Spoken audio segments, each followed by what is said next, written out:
কল্যাণী করবে তার জন্য চিরজীবনের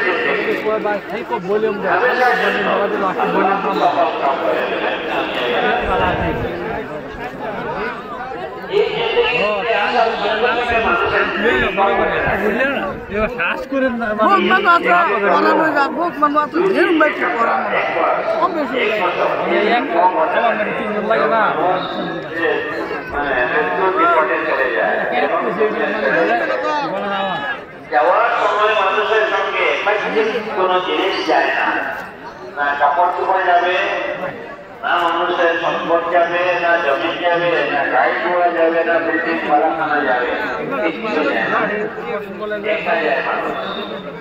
এই জন্য আমাদের নবী পাক সাল্লাল্লাহু আলাইহি ওয়াসাল্লাম বলেছেন